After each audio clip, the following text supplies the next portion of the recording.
G20 का जो सम्मेलन हो रहा है, इसमें क्या राष्ट्रपति मुर्मू को उनका उचित स्थान मिलेगा या उनको सिर्फ ये पासिंग रेफरेंस की तरह मोदी जी 1-2 बार नाम दे देंगे और उसके बाद जो है उनकी कोई भूमिका नहीं रह जाएगी। कि वेश्या जो होती है, हर आदमी में ऊँच-नीच नहीं देखती, उसे अपना पराया नहीं मानती, उसे अपना स्वीकार करती है और उसके लिए पूरा जो विश्व है, वो कुटुंब है, वही उसका परिवार है। किसी सम्मेलन के नाम पर लोगों की नागरिक आज़ादी को, कोर्ट जाने की आज़ादी, दफ्तर जाने की आज़ादी, बाज़ार में जाने की आज़ादी को इस तरह से छीना जा रहा है। नमस्कार आदाब, मैं हूं इकराम और आप देख रहे हैं हिंद वॉइस। हमारे साथ मौजूद हैं एडवोकेट रविंद्र कुमार जी। बहुत-बहुत स्वागत है सर आपका। जी, अब आज आपसे पूछना चाहूँगा कि देश में G20 समिट होने जा रहा है। पोस्टर पर हर जगह मोदी जी ही दिख रहे हैं ज़्यादातर और एक तरफ मोदी जी कह रहे हैं मेरे परिवारजनों, हर भाषण में संबोधित करते हुए कहते हैं, महिला सशक्तिकरण की बात करते हैं। लेकिन इस सब के बीच देश की राष्ट्रपति हमारी जो कि एक महिला है, द्रौपदी मुर्मू जी, उन्हें क्या इससे दूर रखा जा रहा है? उनका इसमें G20 में कितना रोल है? या फिर जैसे कि संसद उद्घाटन में हमें देखने को मिला कि उन्हें बुलाया नहीं गया और ना ही और लोगों को बुलाया गया। तो क्या यहाँ पर भी ऐसा कुछ देखने को मिलेगा? राष्ट्रपति को बुलाया जाएगा या नहीं बुलाया जाएगा? क्या कहना चाहेंगे आप? G20 के शुरू होने में अब 2 हफ्ते भी नहीं बचे जी, और लगातार हम देख रहे हैं कि G20 को लेकर पूरी दिल्ली में, पूरे देश में, अखबारों में, हर जगह एक ही पोस्टर छपता है G20 और उसके नीचे लिखा होता है वसुधैव कुटुंबकम और उसके साथ होती है मोदी जी की फ़ोटो। अब जी, G20 जो है 1 दिसंबर 2022 से शुरू हुआ और ये जो है 30 नवंबर 2023 तक हिंदुस्तान उसकी अध्यक्षता करेगा और उसके बाद जो है दूसरा देश उसकी अध्यक्षता को स्वीकार कर लेगा और आगे बढ़ेगा। अब G20 में 20 देशों को बुलाया जा रहा है। 20 देशों को बुलाने में हम देख रहे हैं कि अभी जो पहला एक बड़ा सम्मेलन गांधीनगर में 2 अगस्त 2023 को हुआ और उसका विषय था वसुधैव कुटुंबकम और महिला सशक्तिकरण कि महिलाओं को किस तरह से सशक्त किया जा सकता है और इसीलिए आपको याद होगा कि जब मोदी जी अमेरिकन सीनेट में गए और वहाँ वो भाषण दे रहे थे, तो वहाँ उन्होंने कहा कि investigating a girl child gives up. तो वो इन्वेस्टिगेटिंग की जगह जो शब्द था, वो इन्वेस्टिंग था कि महिला गर्ल चाइल्ड के ऊपर अगर आप कोई भी किसी भी तरह का धन, संपत्ति या ध्यान देते हैं, तो उससे पूरे परिवार को फ़ायदा हो। और ये वाक़या भी जो है राष्ट्रपति मुर्मू ने पिछले साल जब उन्होंने देश के राष्ट्रपति की शपथ ली थी तब लिया। वहाँ से मोदी जी ने वाक़या चुराया और वो गलत बोला। अब ये सवाल ये है कि G20 में जब 20 देशों के राष्ट्राध्यक्ष हिंदुस्तान होंगे, यानी 19 होंगे, एक के तो हम होस्ट हैं ही। अब उसमें जो है क्या देश की राष्ट्रपति को कोई स्थान मिलेगा? मुझे एक बड़ा दिलचस्प मामला जो अभी नज़र आया, वो गांधीनगर में नज़र आया। गांधीनगर में G20 के विदेश मंत्रियों का एक सम्मेलन हुआ और उसका मुख्य विषय था महिला विकास, नारी सशक्तिकरण और नारी के को किस तरह से हमने ताकतवर बनाया है, इसके लिए प्रधान जो भाषण था, मुख्य भाषण था, वो भारत के प्रधानमंत्री नरेंद्र मोदी ने और उसमें उन्होंने ज़िक्र किसका किया? उन्होंने ज़िक्र किया कि हमारे देश की राष्ट्रपति महिला आदिवासी हैं, जो कि अपने आप में नारी सशक्तिकरण का उदाहरण है। उन्होंने कहा कि हिंदुस्तान एक ऐसा देश है, जिसने अपने संविधान के निर्माण के समय ही 1947 में जब देश आज़ाद हुआ और 1950 में जब देश का संविधान बना, तो महिलाओं को यूनिवर्सल एडल्ट फ्रेंचाइज़ी के तहत यानी देश में बेशक सार्वभौमिक मताधिकार हमारे यहाँ दिया गया। महिलाएँ चुनाव लड़ सकती हैं, महिलाएँ मंत्री बन सकती हैं और इसका उदाहरण ये है कि नेहरू जी ने जब संविधान सभा में 389 सदस्यों का चयन किया, तो उसमें 15 महिलाएँ थीं। 15 महिलाएँ कौन-कौन सी महिलाएँ थीं? सरोजिनी नायडू उसमें थीं, जिनका नाम सब लोग जानते हैं। हमने देखा वहाँ पे दुर्गावती थी, हमने वहाँ देखा कि राजकुमारी अमृत कौर थी, तो विजयलक्ष्मी पंडित थी। तो महिलाओं ने संविधान के निर्माण के समय अपनी भूमिका को चिह्नित किया और पूरी दुनिया में ये अकेला संविधान है जिसकी संविधान सभा में महिलाओं को उस समय एक तरह से प्रतिनिधित्व दिया गया। राजीव गांधी के टाइम में 1989 में जब महिलाओं के लिए ये तय किया गया कि उनको 50% जो है ग्रामीण पंचायतों में स्थान दिया जाएगा।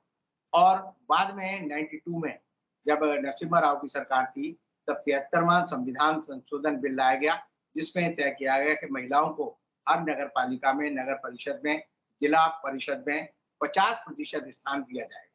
तो ये तीनों जो महिलाओं के बड़े मुद्दे हैं, इनको देने का काम जो है वो नेहरू जी ने किया, उसके बाद राजीव गांधी ने किया, उसके बाद जो है नरसिम्हा राव सरकार ने। मोदी जी ने इन सब का नाम नहीं लिया और ये बताते रहे कि हमने महिलाओं का बड़ा सशक्तिकरण किया है, उनको जो है उचित स्थान दिया है। लेकिन सबने देखा कि देश की राष्ट्रपति द्रौपदी मुर्मू, जो कि संवैधानिक पद पर हैं, आपने भी खुद कहा कि उन्हें पार्लियामेंट के उद्घाटन में नहीं बुलाया। उससे पहले के जो राष्ट्रपति थे, उन्हें नई संसद भवन का जो शिलान्यास होना था, तब नहीं बुलाया। तो एक तरह से मोदी जी चाहते हैं कि मेरा ही नाम हर जगह रहे और मैं ही आगे रहूं।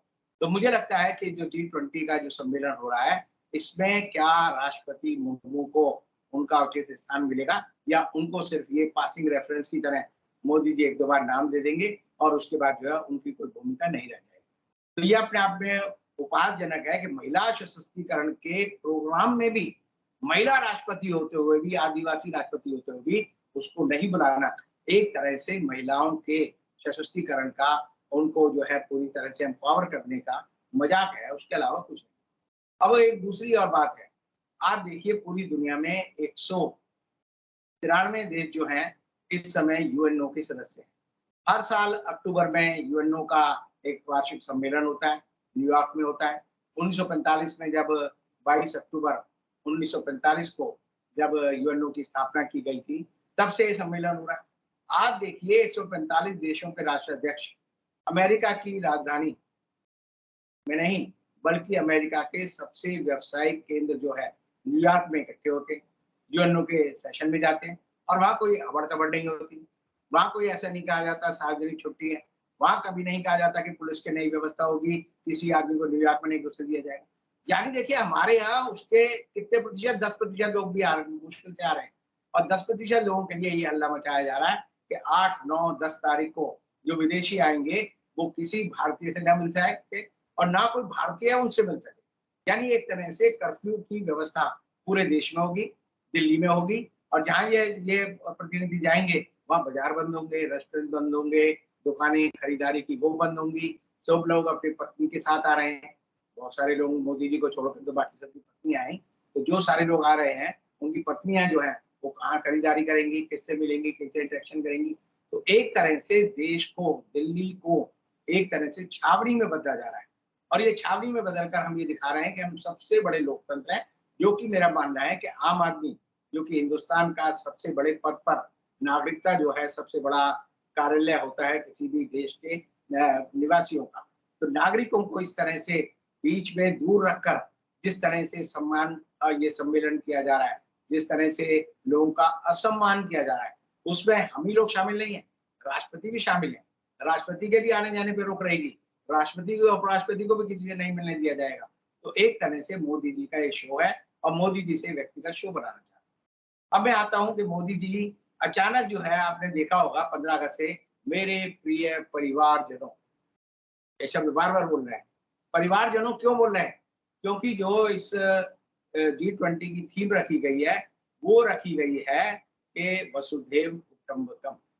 तो मैंने जब सर्च किया कि वसुधैव कुटुंबकम शब्द इन्होंने कहाँ से लिया, तो अब गूगल पे और दूसरी जगह की नई जानकारी मिल रही है कि वसुधैव कुटुंबकम हमने महाअध्याय, एक जो है एक पुराण की एक व्यवस्था है, तो उसमें से छठा अध्याय है, उसमें 71वां श्लोक है और उससे लिया है। लेकिन ये झूठ है, ये झूठ है, ये सच नहीं है। सबसे पहले इस श्लोक का जो इस्तेमाल है, वो जो पंचतंत्र किताब है, जिसे आचार्य विष्णुगुप्त ने लिखा था, उन्होंने इस्तेमाल किया। और वो किस रेफरेंस में इस्तेमाल किया? वो इस रेफरेंस में इस्तेमाल किया कि वो कहते हैं कि वैश्या जो होती है, हर आदमी में ऊंच-नीच नहीं देखती, उसे अपना पराया नहीं मानती, उसे अपना स्वीकार करती है और उसके लिए पूरा जो विश्व है, वो कुटुंब है, वही उसका परिवार है। तो यानी कि समझिए कि जो जहाँ से इन्होंने ये पंक्ति ली है वसुधैव कुटुंबकम, उसका भी सही संदर्भ नहीं बता रहे और ये बार-बार कह रहे हैं कि महापुराण से लिया है, ऐसा झूठ है। सरकार को इस बारे में स्थिति बतानी चाहिए। दिक्कत क्या है कि हिंदुस्तान में पक्ष हो, विपक्ष हो, पत्रकार हो, मीडिया कर्मी हो, कोई नहीं पढ़ता। कोई नहीं सोचता कि वसुधैव कुटुंबकम कहाँ से आया है। अंधों की तरह जैसे भेड़ चाल होती है ना, एक भेड़ अगर खड्ड में गिरेगी तो दूसरी भी जाएगी, तीसरी भी जाएगी, चौथी भी जाएगी। तो इस देश में जो है इस समय अज्ञान का अकाल पड़ा हुआ है और इसीलिए वहां से जब मोदी जी वसुधैव कुटुंबकम का शब्द उन्होंने लिया तो उन्होंने कहना शुरू कर दिया मेरे परिवारजनों, यानी 140 करोड़ों का परिवार जो है मोदी जी उस परिवार के हेड बन गए हैं, मुखिया बन गए हैं। और वो सेंटेंस जो है वो इसलिए बोल रहे हैं, रिपीट कर रहे हैं ताकि 8 तारीख को जब वो G20 के सम्मेलन को संबोधित करेंगे तब तक जो है उनकी जबान पर ये बात आ जाए कि मेरे परिवारजनों। पहले मोदी जी बोलते थे मित्रों, फिर बोलने लगे भाइयों और बहनों, अब वो बोलने लगे मेरे परिवारजनों। तो परिवारजन शब्द जो है यहाँ से लिया है और ऐसी हालत में मैं ये कह सकता हूँ कि जो हबड़ा-तबड़ी, जो पैनिक हिंदुस्तान के प्रशासन में दिख रहा है, वो अभूतपूर्व है। पहले भी हिंदुस्तान में सम्मेलन हुआ है। नेहरू जी के समय बांगड़ू सम्मेलन हुआ, उसके बाद इंदिरा गांधी के समय में नेम का सम्मेलन हुआ, नॉन अलाइन्ड मूवमेंट्स का, और भी सम्मेलन हुए। लेकिन पहली बार है कि किसी सम्मेलन के नाम पर लोगों की नागरिक आज़ादी को, कोर्ट जाने की आज़ादी, दफ्तर जाने की आज़ादी, बाज़ार में जाने की आज़ादी को इस तरह से छीना जा रहा है और 3 दिन तक दिल्ली में कर्फ्यू वाली स्थिति रहेगी। आप ये समझ लीजिए, ये एक तरह से पुनरावृत्ति है या रिहर्सल है इस बात का कि आने वाले समय में मोदी जी पूरे देश में ऐसी व्यवस्था लागू कर सकते हैं कि घर से निकलने के लिए आपको परमिट की ज़रूरत पड़ेगी, सरकार अनाउंस करेगी। पहले मोदी जी ने हमने देखा कि जब कोरोना आया तब इसी तरह का लॉकडाउन कर दिया था। 3 घंटे के नोटिस पे लॉकडाउन कर दिया, अब 3 दिन का लॉकडाउन है और आने वाले समय में इसी पुनरावृत्ति को किसी भी बहाने से सरकार लागू करेगी। ये देश के लोकतंत्र के लिए, जनतंत्र के लिए, नागरिक स्वतंत्रता के लिए और नागरिकों के हक के लिए सबसे बड़े खतरे की बात। बहुत-बहुत शुक्रिया सर। फिलहाल जो G20 समिट होने वाला है हमारे देश में, उसको लेकर मोदी सरकार की क्या तैयारी है और किसको बुलाना है, किसको नहीं बुलाना है, ये शायद पहले से तय हो चुका है, जैसे कि संसद के उद्घाटन के समय पर हुआ था। अब देखना यह है कि क्या वाक़ई मोदी सरकार उसी चीज़ को दोहराती है जो उन्होंने पहले दोहराया? क्या राष्ट्रपति जी की एक तरह से फिर से जो रिस्पेक्ट उन्हें मिलनी चाहिए थी, उसे नहीं मिलेगी? ये देखने वाली बात होगी। साथ ही जैसे सर ने कहा कि हर इंसान को इस तरह से घर में, खासकर दिल्ली में, बंद रहने पर मजबूर होना पड़ेगा। तो आप लोग इस बारे में नीचे कमेंट कीजिएगा, वीडियो को ज़्यादा से ज़्यादा शेयर कीजिएगा। कल फिर मुलाकात होगी रविंद्र जी से, तब तक के लिए दीजिए इजाज़त।